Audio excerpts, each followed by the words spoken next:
Hello there. Today I'm going to show you how to improve your workflow efficiency in DaVinci Resolve 17. Let's get started.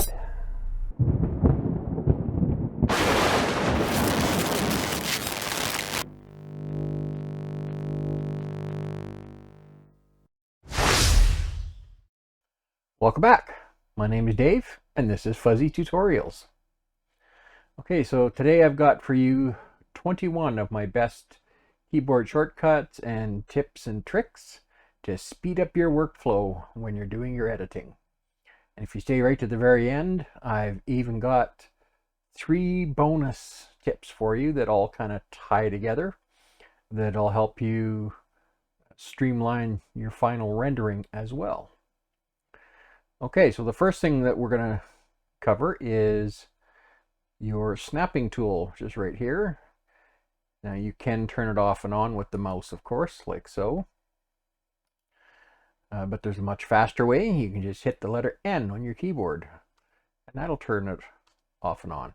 And our next one is for duplicating any object, whether it's a video clip or a text or audio clip or whatever the case may be.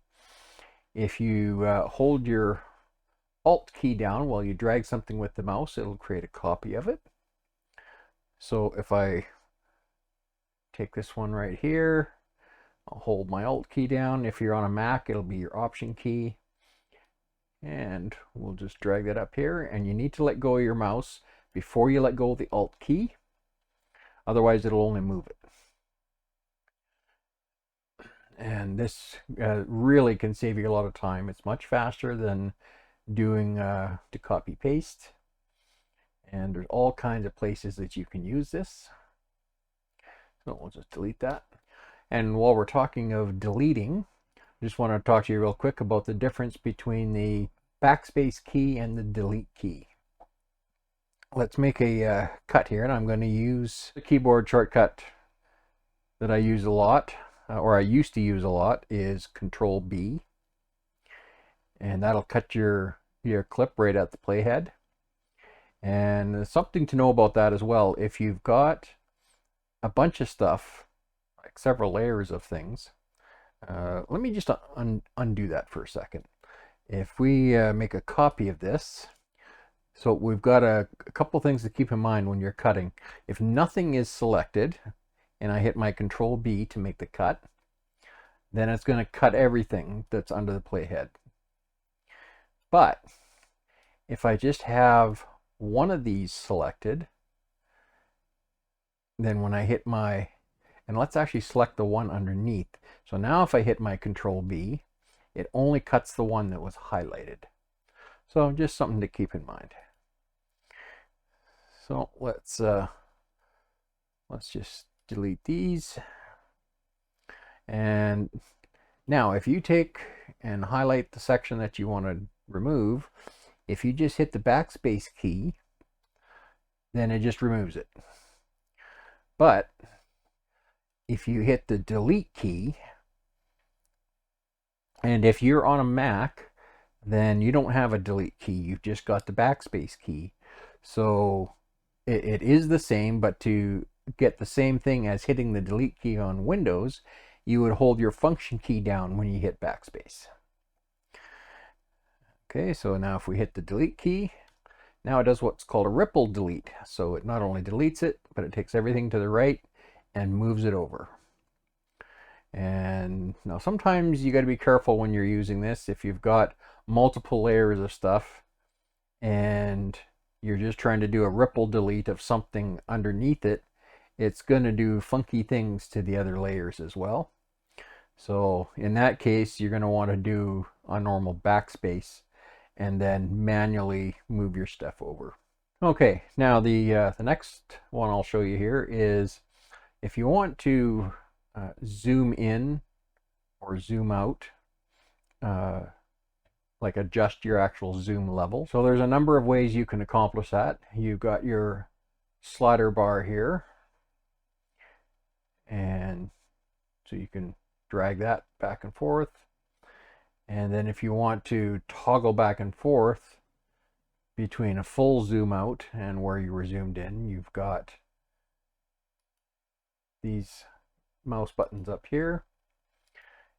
And the only problem with these is they're kind of slow. So there is a faster way to do this. If you hold your Alt key down, or if you're on a Mac, the Option key, and you run your mouse wheel, you can also change your zoom level in and out. And then if you want to toggle back and forth between your current zoom level and zoomed all the way out, you just hit your Shift Z, and that will toggle you back and forth. Now there is one caveat to this. I don't know if it's a bug or if it's supposed to be a feature.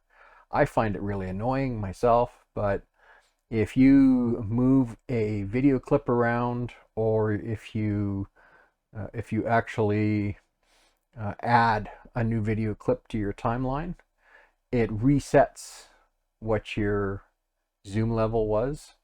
So then you'll hit Shift Z to zoom back in, and it'll just sit there and look at you, or only zoom a little tiny bit. Just something to keep in mind.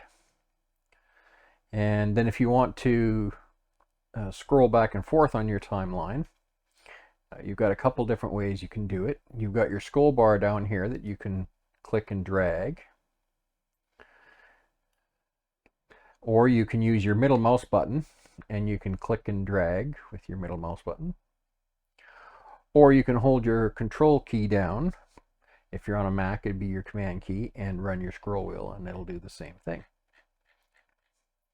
So it's whatever way works best for you. Now another nice little shortcut is if you hold your Shift key down and run your scroll wheel, you can expand or contract the height of your tracks. And depending on where you've got your mouse, if you're at the top where your video tracks are, it'll just do it on your video. And if you're down on audio, then it'll do it for audio. Now if you're in Fairlight, since you only have audio, it's going to do just those, of course. Okay, now another one that I want to show you here is Smooth Cut. I'm going to show you a couple different things with Smooth Cut. Now Smooth Cut is where, if you're doing a cut where you want something to look like it wasn't cut, or you want to morph from one thing to another, then you would use a Smooth Cut.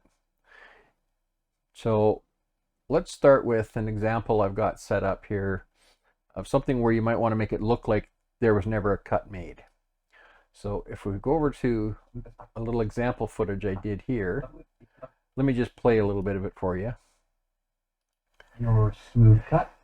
If you have some stuff that you need to cut out of a video, but you don't want people to know you've cut it out, Smooth Cut is how you do that. So let's say this stuff right here that I'm saying right now you want to cut out, and don't want anybody to know you did. Okay, enough of that. So I've already marked the spots where I'm going to cut it, but I'm going to show you what you're looking for.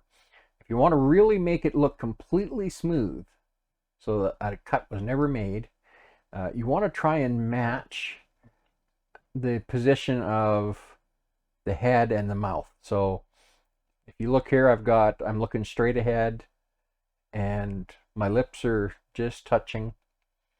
I'm not making any weird expressions. So you want to scroll to where you've got basically the same thing. So I've got right here is virtually identical to what I look like here. Now there are some slight differences. There always are going to be, but that's where the Smooth Cut comes in. So we're going to hit our Control B to make the cut there. And we're going to make our cut here. And we're going to highlight that. And we're going to hit our Delete key to ripple delete. And now I'm going to apply a Smooth Cut. So I want to come over here. And I'm going to drop that on. And let's zoom in a little bit. And I'm just going to highlight it, and you can see that it's done over 30 frames. Well, you don't need that done over 30 frames. You really only need about 4 frames, sometimes 6. But 4 frames will usually make it seamless. So now if we just back up a little bit and we let it play, smooth cut is how you do that. And now for the part that cut to. So as you can see, if you look really close, you can barely see the cut, but most people are never going to notice it. Let's just look at that again. It's almost impossible to tell. And that's where the smooth cut comes in. Now, if you're using this feature for something that's where there's a big difference between the two frames, well, you're not going to get a smooth cut, but you will get what looks like a morph. So if I move my playhead to here, and then I put in a smooth cut, it might not actually let me do it because the videos aren't overlapped. So let's just zoom in a bit here. Okay, now there's actually a little trick. Now I've set up something that I'm going to show you how to do in just a second, but I've set it up so that my default transition is a smooth cut. So if I right click on this and I go say an 8-frame smooth cut from the little list, now it pops up this little warning window and it says there's insufficient handles. What they mean by that is there's insufficient overlap to be able to use the smooth cut. But as of this latest update with DaVinci Resolve, this pops up and you can just tell it to trim your clips. And then it'll automatically overlap them for you at the appropriate amount and add your smooth cut. And that's pretty handy. I don't know how many times I got caught on that. I'd forget that I hadn't overlapped them and then I'd have to stop and overlap and that kind of thing. So now if we take a look, we'll let this play. And you can see it just kind of morphs from one to the other. It's a pretty cool effect. It's actually one of my favorite cuts to use, especially when I'm cutting a lot of stuff together where the subject matter is pretty much the same. It's just different scenes of it. Then I'll use this quite a bit. It's quick, it's pretty seamless, and it's kind of a neat looking transition. And I know when I first started editing videos, I tended to use a lot of really fancy, longer transitions that lasted like 15 or 20 frames. And when you have a lot of cuts in a video, that can get kind of tedious, not only putting it in, but for the user watching it. And I think it's something that a lot of people that are just starting out will tend to do that because they're kind of wowed by all the fancy cuts and effects that they can add. But in a lot of cases, less is more.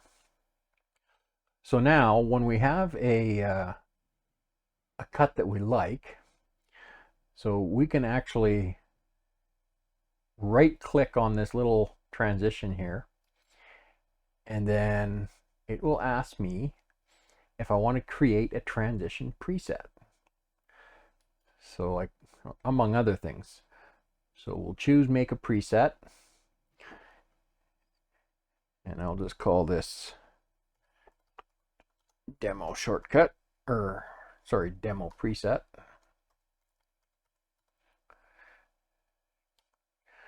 Okay, and now that I have this demo preset, if I scroll down to where it says user over here, and now you'll see we've got demo preset. And we can even scroll over this or scrub over it and it'll show us what it looks like. We don't have to actually apply it to see what it's going to do. It's a nice new feature of DaVinci 17. So what I can do is I can actually right click on this preset and I can set that as a standard transition. Now I'm not going to do that because I've already got one of these set as a standard transition. So I'm just going to delete this preset. But when you set something as a standard transition, let's just delete this. Then when you hover over the middle here between two clips and your mouse changes, if you right click on it, then you get this little menu that pops up. So whatever you've set as your default transition from a preset that you built, it'll give you some variations of it. And this saves me a ton of time because I'm not having to move my mouse back and forth and then drag it on there and adjust it, that kind of a thing. So this is a pretty good one. I like it. So the next thing that we can look at is power bins. So you'll see I've got power bins over here, and if I pop this down, I've got a few of them. And if you don't have power bins, and if you've never turned it on, you won't. This does not come turned on by default. So to turn it on, you go up to View, and you scroll down here, and you look for power bins, and you turn on the check mark. And a lot of smart bins will usually be already turned on by default. So it's not something I ever use, so I've turned it off. But so if I click that, you'll see it disappears. So I go back, turn it back on. So now I can go into a power bin, and here's where I keep stuff that I reuse on my projects over and over and over. So to add stuff to this, all you have to do is take something you've got on your timeline, and once you've got it adjusted, right? So if you've got, like, say, a little piece of text that you always put up, like say you always add your website address. So you could put that in here, and then once you've got your font set and the text is in there and you've done whatever you're going to do to it and you got it just the way you like it, then you can take that and you drag it in to your power bin, and then it'll always be available for all the projects that you do right in your power bin. You don't have to go looking for it, and it'll save you a ton of time, I promise you. Sometimes you're going to want to be able to select a whole bunch of stuff from wherever your playhead is to the right, so that if you need to move some stuff, it'll move it all at once. And to do that, you go Alt-Y. If you're on a Mac, it's Option-Y. So that'll automatically select everything to the right of your playhead. And then when you drag it, of course, it's dragging it all at once. Now, a good example of when I use this is if I'm doing a longer transition. So I've got like a stinger style transition that I sometimes use when I'm doing a big change from one part of a edit to another. So I'll need to grab everything, and then I have to drag it over to overlap it. So now it just happens to be a 2-second long preset. So you have to overlap it the full 2 seconds plus 2 extra frames. Don't ask me why. It just, you have to, or it won't work properly. And I need to remove my playhead here. It's interfering. Let's zoom in a bit. Okay, so now I'm going to drag it back to half exactly, so 1 second and 1 frame. And then I can take my effect here, and let me see, where is the right one?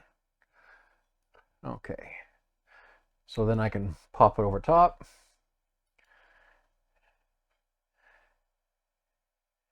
And there's my stinger transition.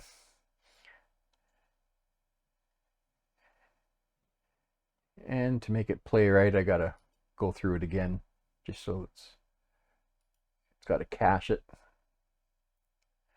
And it's a little jerky because it's coming off my hard drive. I didn't move it to my SSD drive. But when it actually renders out, it's nice and smooth. So that's a good example of when you might use something like that. So this next one I want to show you, this is a tip that I learned from Patrick Sterling, and I just wanted to give him a shout out because I didn't find this. A lot of the other ones I learned off of other YouTube videos, but I don't remember where I learned them from. But I just learned this one a couple of days ago from watching a Pat Sterling tutorial. He's got some really good tutorials. You want to check out his channel. I'll actually leave a link to his channel in the description. So what this lets you do is create an automatic crossfade. Now I'm only doing it with video here because there's no audio tracks on these, but if you've got audio tracks, it'll also create that crossfade on the audio track as well between the two clips. So if you hold down your Shift and Alt buttons and then drag your clip, but first I'm going to turn off my snapping so that it doesn't make it jump around on me. So now you can see as I'm dragging this over with my Shift and Alt button, it's creating that automatic crossfade.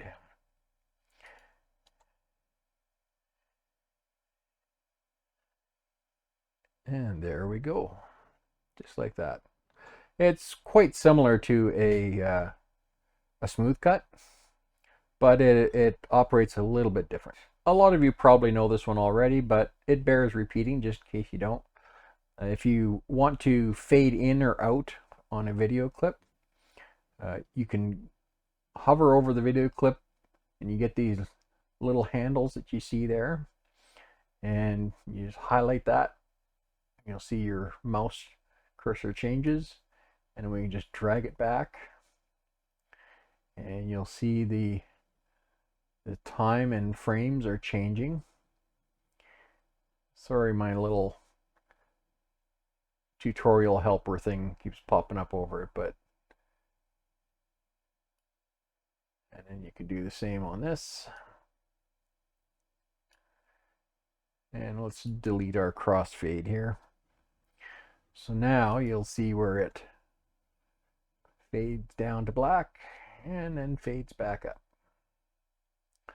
Now these are really long fades that I used here. Typically I'll only use 10 to 15 frames depending on what I'm using it for, but it's completely up to you.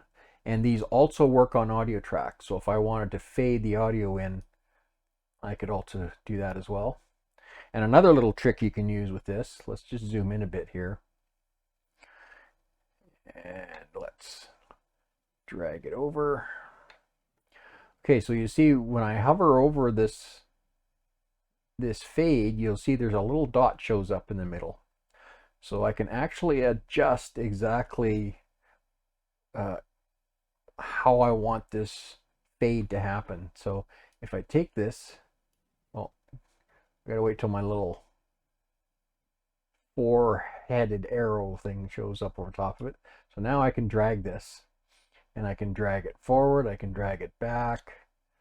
So if I do something like this, for instance, it's going to fade in really slow, and then it'll fade in quickly at the end. So I'll use this quite a bit when I'm fading music in and out manually. You might want to use, so you see how that comes in really slow and then speeds up.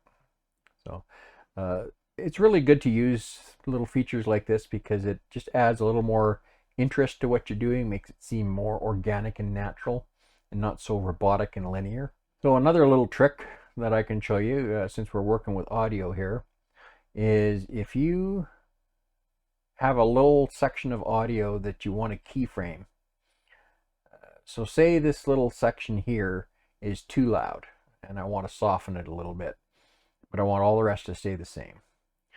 So what I can do is I can hover over where I want to start dropping the volume, and if I hold my Alt key down, or Option if you're on the Mac, and I just click, now you see I set a little keyframe, and then I'll come back a little bit and I'll set another one, and I'll come to the other side and I'll set two more right beside each other. Now I can grab this center part and I can pull it down, or I can make it louder if I want. Now if you're on the Fairlight tab and you're on this, if you first click your mouse button and then you can hold your Shift key down, and it'll allow you to move it really slowly, because sometimes it wants to move too fast and you can't get to just the right level that you want. So holding your Shift key down will help with that. But the Shift key trick does not work on the Edit tab. And here's another cool little trick that I actually learned from that same video I watched of Patrick Sterling. So if you've got a section of video that you need to watch several times, if you hit your space bar and then you hold your Alt key down and hit the letter L, it'll jump back to where you were when you hit the space bar. So that's a pretty cool little trick. That's going to save me a lot of time. So thank you, Patrick Sterling. Now let's say you've got a whole bunch of clips on your timeline, maybe stacked in several layers, and you want to find the original source clip that it came from for whatever reason. So you just hold your Alt key down and you double click, and you'll see it's highlighted up here. So if I do that to this one here, you'll see it highlights it here. Now normally if you've just got everything dumped in your main master media pool, then it's going to show up anyway just with a single click without the alt key or anything. However, if you've got multiple folders in your media pool and you've got clips buried inside of folders, you know, say you've got a folder for B-roll and another one for A-roll and another folder for something else, then this will automatically take you to that folder and highlight the clip for you. So that's a pretty good trick. Okay, so my last regular tip and trick here is for easy animation of text. So let's grab a text node.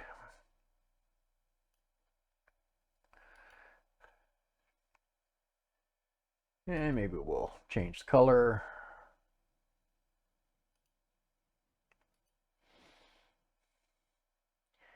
And we'll make whatever changes we want. So let's say we want a little drop shadow on it.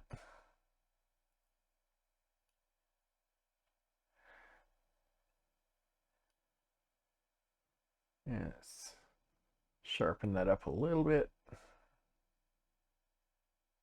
Okay. And now let's move this down to the bottom of the page. Okay, let's stretch this out a little bit. Now,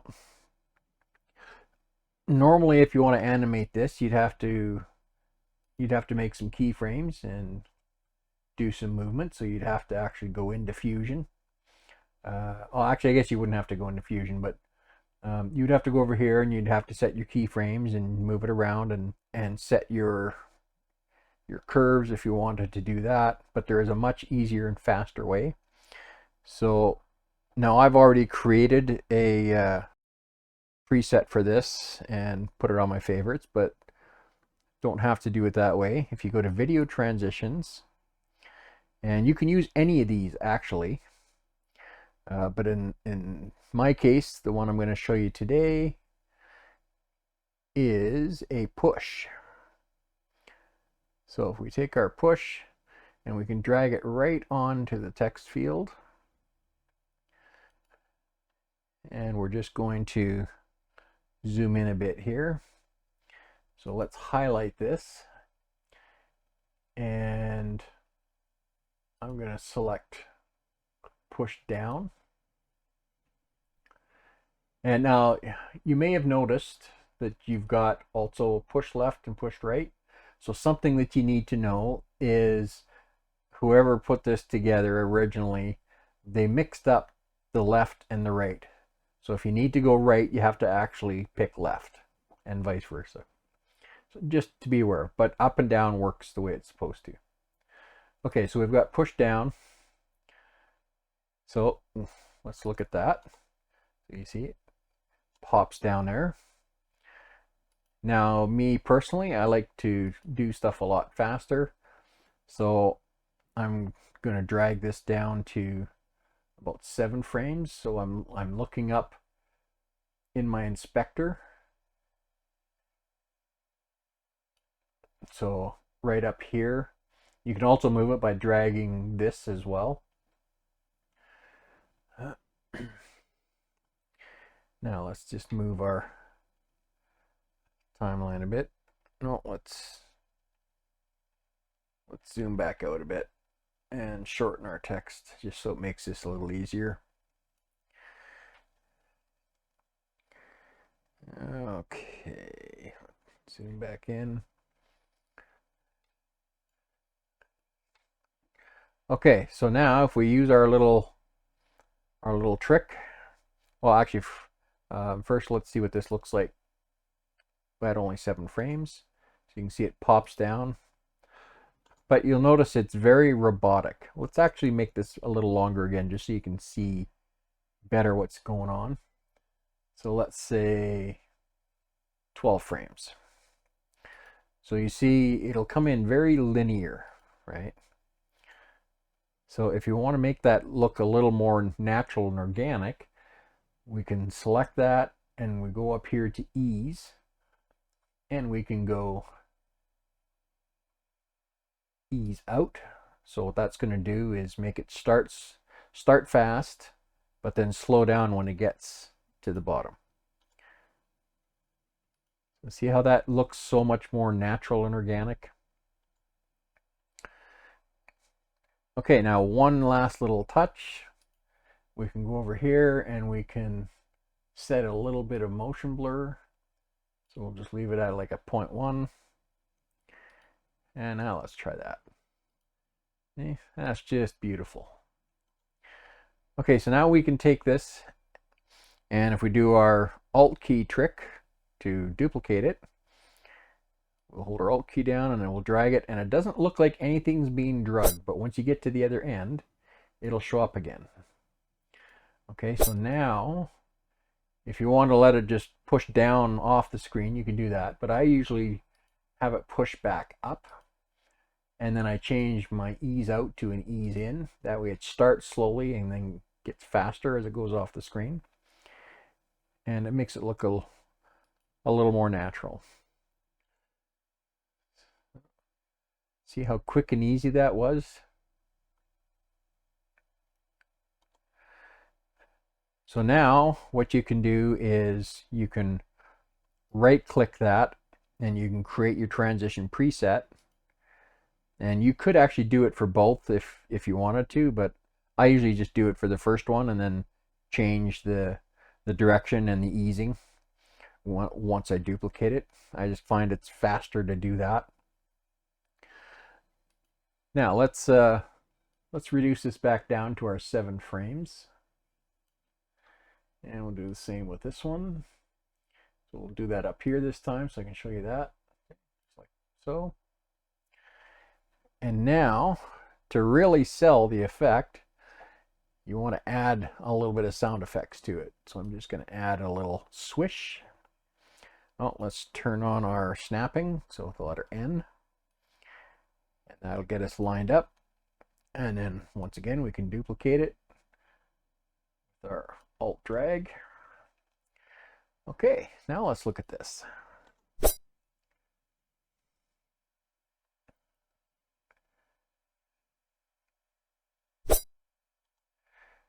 Now the beauty of this is we can take this and shorten it down, and we don't have to go adjust our keyframes. So if you had used regular keyframe animation to do this, then if you wanted to shorten it or lengthen it, you'd have to go pop down your keyframes and then manually adjust them, which is kind of a pain to do. So this is just a much easier and cleaner way of doing it. And again, you can change it to any type of transition you want. This just happens to be the way I use it the most. So now for the bonus. You stayed to the end, so you get a 3-part bonus. So now we're going to go to the Deliver tab. So normally when you're going to deliver or render your project, you've got to come up here to your browse, pick a location. So I'm just going to stick it on the desktop. I'll just leave it named Untitled, and we can go save. And then we would have to pick our options. So we say come in here and go MP4, and you can either pick your .264 or 265. In this case, I'm actually going to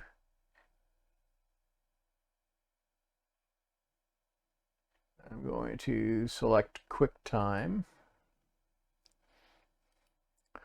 and I'm going to select DNX HD. So this is a high quality in HD format. Now this creates a really large file. Now if we did this as MP4.265 H.265, it would only be, a couple of megabytes.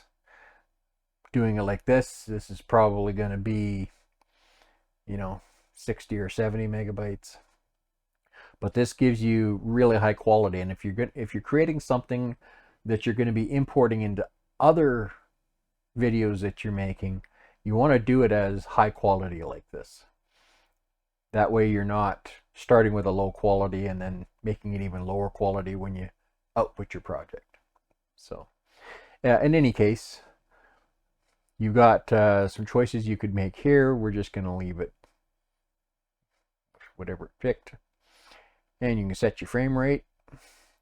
So now what we're going to do is we're going to come up here, and yeah, normally of course at this point you would hit your add to render queue and then render all. So what we're going to do instead is we're going to go up to these little three dots. We're going to click on that, and we're going to go save as new preset. So we'll give it a name. So we're going to go DNXHD